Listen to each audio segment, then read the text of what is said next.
Hola, estamos en charlas desde el Cafetal aquí en el Ecoteatro Sol y Luna. Hoy con una sorpresa muy grande con el maestro Ernesto Arona desde Bogotá. Pero empecemos. Contanos quién es Ernesto Arona y qué hace. Ernesto Arona prácticamente es el hijo del pionero de las marionetas italianas en Colombia. Yo seguí el legado después de la muerte de mi papá, de, de este legado milenario. Él venía de sus bisabuelos, los Salici, de Sicilia. Y bueno, a través de esto decide montar una sala estable en Bogotá, la primera sala estable de marionetas. Y, y yo seguí con este rollo, enamorado de los títeres, en especial de la técnica de hilo, ¿no? El títere de hilo, la marioneta. Y nada, ahí moriré en esas. No sabemos todavía nada. Contanos, eh, ¿qué tiene de especial, de mágico, de importante para ti el movimiento, la corporidad de la marioneta y lo que puede hacer en escena? Yo sí tengo que confesar que soy un obsesionado con el movimiento real. La marioneta me permite la movilidad de las manos, en el caso de una trompeta, un saxo, un piano, que pueda mover los dedos, o si están fijos, poder tener la claridad de que las teclas, por ejemplo, estén trucadas para darle efecto de que el movimiento yo quiero que ellos sean, por decirlo así, muñecos representando verdaderamente humanos. Es como una línea que tengo, a pesar de que mucha gente dice, no, tienen que seguir muñecos. Pues sí, van a seguir siendo muñecos, pero para mí es obsesión ya de que sea lo más real posible para que eso en el público cree un impacto un poco más un poco más estruendo de que está vivo, o sea, el muñeco está vivo. Y yo obviamente poder borrarme de la escena. En el show unipersonal, en el showtime, estoy yo enfrente, entonces uso una falda para que los pies no sean factor distractor. Y ya cuando hago los clásicos estamos sobre los puentes clásicos, pues muy antiguos, donde tú no nos ves, entonces ves casi las tres dimensiones. Todavía uso el decorado de fondo pintado, el rompimiento, la utilería, toda esta cuestión. Y eso es tal vez lo que me ha hecho un poquito, digámoslo así, abro comillas, diferente a los demás marionetistas, puedo decir que en el mundo. Me encanta el movimiento, que sea muy delicado, muy sutil, y que sea como imitándonos a nosotros. Al fin y al cabo ellos creo que representan al humano y dicen lo que tal vez el humano no es capaz, No es o capaz de no decir. puede decirlo así libremente por esta cuestión de la libre expresión. Ellos sí son capaces. Bueno, me tocaste el tema de la parte escenográfica en tu teatro. Personalmente tengo la alegría de conocer ese espacio y sé que las técnicas que utilizas son muchísimas, pero háblanos de esas dos cositas un poquito, ¿cierto? La dramaturgia, Ok. porque utilizas mucho, pues mejor dicho, tus montajes son de los clásicos, Clásicos, sí. entonces, la dramaturgia y la parte técnica. Ok. En la parte dramatúrgica se hace mucha adaptación de cuento infantil, o sea, de la literatura universal, Caperucita, Cenicienta, Blancanieves, que estos cuentos son con los que crecen, digámoslo así, los nenes, los niños. Ahora no es verlo en el cómic, en la caricatura, sino verlos en vivo. Entonces se hacen estas adaptaciones. Es difícil porque a la hora del té, todo el mundo sabe el cuento de la Caperucita, por ejemplo. pero, pero es darle esa comicidad, esa adaptación verdadera a que el cuento se vuelva lúdico, no sea solo pasa la página y empieza a leer con las animaciones. Entonces se decora con mucha música clásica. Mi papá era un ferviente creyente de algo que se llama últimamente el efecto Mozart, que es la concentración, y la música clásica, pues para mí y para él también nunca va a pasar de moda, porque esa música lleva a unos estímulos, ¿me entiendes? Que van al alma, entonces te pueden recrear una alegría, te pueden recrear una tristeza, un, cualquier foco de sentimiento. Entonces en la dramaturgia se escoge muy bien la música que vaya contemplada y que sea muy práctico, muy didáctico la cuestión. Ya en el montaje, lo primero es en qué época me baso. Entonces, ajá, me voy con el ejemplo claro. Cenicienta está en el siglo XIII. Entonces, todas los muñecos tienen la peluca blanca, los churquitos, la cuestión. Blancanieves está en el gótico de Alemania. Entonces, ya viene la toca, la capa, el vestido, el mobiliario, todo va de acuerdo a la época. Y en cuanto a luminotecnia, eso sí, desafortunada o afortunadamente, no sé, hasta ahorita estoy tratando de llegar a esa conclusión. Al niño de ahorita toca tenerlo, sobre todo en Bogotá, muy atrapado con el efecto y la tecnología, porque estamos nosotros en una constante lucha, en una constante pelea con el celular, con el internet, con lo audiovisual. Entonces yo dije, yo tengo un dicho que dice, si no puedes con el enemigo, huye.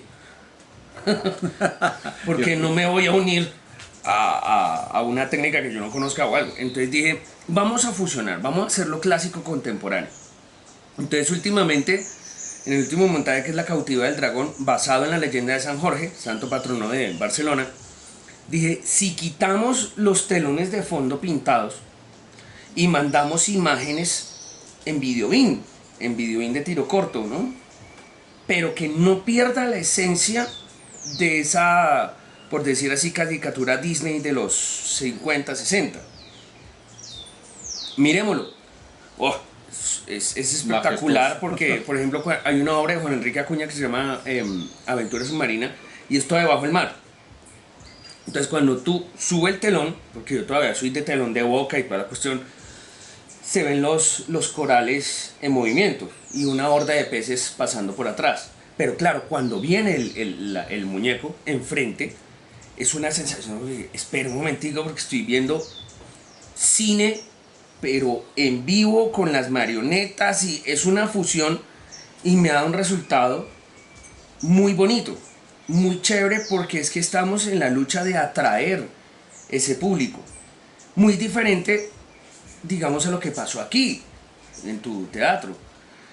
El espectáculo yo lo hago con toda y todo, pero estos niños se sorprenden porque no están todavía como tan contaminados de ese mundo, ¿me entiendes? Entonces me toca ponerme aquí chip, ¿qué voy a hacer? Y digamos que yo traigo un clásico aquí que sería fabuloso. No, esto revienta. Esto sería la sensación porque claro, la utilería, los muñecos, el vestuario, la dinámica, en esas estoy. Entonces trato de mezclar mucho efecto, que el humo, que la pólvora fría, que esto, porque créeme que lo artesanal jamás lo voy a dejar atrás. Mis muñecos siguen siendo en maché, en porcelanicrón, mis técnicas de madera, toda la cuestión, pero sí estoy en esa lucha y eso ha hecho que el teatro como que digan, oiga, qué chévere que usted se contemporaneizó con lo que está pasando ahorita. Aaron, en relación justamente a la técnica de fabricación, contanos un poquitico cómo fabricas el personaje y cuánto dura el proceso de fabricación, por ejemplo, de una obra que, por decirte algo, la última que tuve, la antología de la ópera, la antología de la ópera, que tuve la oportunidad de verlo en el proceso que estabas de creación. ¿Cuánto te dura ese proceso? ¿Cómo lo haces? ¿Cuánto gente tienes en tu equipo? En el caso, por ejemplo, de la ópera, yo soy melómano brutal de ópera y zarzuela debido a mi padre, porque mi padre era contralto, y la cercanía que tuve pues con mucho grupo lírico mientras mi estadía en España y en Italia, y obviamente con mi papá en Colombia, con arte lírico, con Mansur, en fin. Se empieza normalmente es mirar, en este caso de la ópera, las áreas, digamos Carmen. Entonces Carmen, ¿cuál área es la más famosa? Pues la habanera y toreador. Entonces hay que hacer una Carmen, y cómo era Carmen según Bizet: morenaza, divina, pues grandota, exuberante, la gitana. Y ya en el proceso como tal empiezo a sacar el rostro y lo esculpo en plastilina. Fundo el yeso para sacar el negativo y quedarme con el positivo. Y en esta técnica que llaman en algunas partes maché o cartonaje, que es el cartonaje es como la más concisa, porque el maché es el que haces con papel higiénico, harina, en fin. Y empiezo sobre eso. Sobre eso ya saco el coquito, corto y empiezo a dividir el movimiento de los ojos y la boca. Ese es el más complicado. En ese sí me puedo estar tardando alrededor de unas 4 o 5 horas. Nomás en esto y esto. Porque tiene que ser súper preciso los pesos que tiene adentro para que manipule toda la cuestión. Ya el cuerpo se talla o se corta. Ahorita estoy usando pino de cultivos de pino, ¿no? Antes usaba el cedro rojo, pero es que el cedro primero estaba muy caribe y segundo es muy heavy, muy fuerte de trabajar. Y empiezo con las articulaciones del cuerpo. ¿Para qué? Para que tengo un hilo que es barato para empezar a investigar los movimientos. Entonces aquí, de acá la mano, de acá para que ella haga esto, del cuello y todo. Y ya cuando decido qué articulaciones hay, ¿no? Empiezo a mandar los hilos, que en mi caso son hilos de 3 metros. Por la manipulación de los puentes. La manipulación de los puentes. Y lo último, que es lo más complicado, es la cruz, el mando. Porque tengo que saber que me suelte, pero en parte del área tengo que soltarlo rápido. Entonces póngale cadena al solo el mando de la mano. Entonces, pum, déjelo caer y que no se vea sutil, y que se vea sutil, perdón, y que no se vea brusco, y en fin. De este proceso estamos hablando más o menos por figura unos 15 días de a 8 a 9 horas diarias, sin parar. Wow. ¿Y cuántos marionetas tiene de la antología de la ópera? Antología tiene, hay dos versiones, la pequeña y la grande. La pequeña tiene 35, porque son digamos, Carmen y el Toreador más 8 de coro. Entonces son muñequitos ya un poco más simples, pero tienen que ir acompañando el coro. Y en la grande, que es la antología grande, es porque va ópera y zarzuela. Entonces van mezcladas. Entonces los coros nomás de Luisa Fernanda, en la mazurca de las sombrillas. Entonces son estos. Entonces son 2, 4, 5, 6 con ese. La más grande puede ser la Virgen del Pilar de Gigantes y Cabezudos, que es la procesión de la Virgen del Pilar, la patrona de España. Está Pilar, 2, 4, 8 nomás de coro, entre femenino y masculino, porque hay otra obsesión, y es que yo digo, no, esta es soprano y esta es meso. Eso no tiene nada que ver, eso ya es raye del coco, pero es que yo soy muy prolijo. Así como. Pero a ver, un momentico, cuando ya estás hablando de soprano y todo eso, ¿utilizas cantantes en vivo? Sí. La última que hice fue con los cantantes en vivo. Mi escenario tiene unas trampas. En el escenario tiene un foso de 2,20 metros. Entonces yo puse los cantantes de aquí para arriba, que son casi la altura de los muñecos míos. Y fue una fusión. Y en Madame Butterfly de Puccini, lo que hice fue la ópera completa, pero no dejé que los actores los cantantes se vieran. Y había coro, había cantantes y orquesta en vivo. Wow. Entonces eso fue una fusión divina. La presentamos en varias partes y bueno, hay 15 óperas completas con la antología y hay más o menos aproximadamente unas 8 a 9 zarzuelas completas, o sea, la obra completa. Luisa, Leyenda, Gigantes, en fin. Ya si me dices, suma todo lo que tienes, entre títeres, de guante, varillas, marionetas y todo, te estoy hablando que no más en marionetas yo puedo tener aquí perfectamente unas 1200. Y entre títeres y la colección pensaba y todo. hacerte una pregunta. Ya van 15 minutos. Hombre, me gusta tremendamente estar contigo, compartir contigo, haberte tenido aquí en el Ecoteatro. Amén, papá. Me gustaría ahora, como para finalizar esto, qué motivación, qué palabras de ánimo o de desánimo le das a quienes quisieran iniciarse en las marionetas y el porqué y la importancia que esto tiene para el mundo? El arte en general es un camino lleno de rosas, pero con espinas. Desafortunadamente, y lo tengo que decir así, en el país en que estamos, en Colombia, sobre todo en Latinoamérica, no valoramos lo que tenemos. Siempre estamos valorando el producto extranjero, más no el producto, llamémoslo así, interno bruto.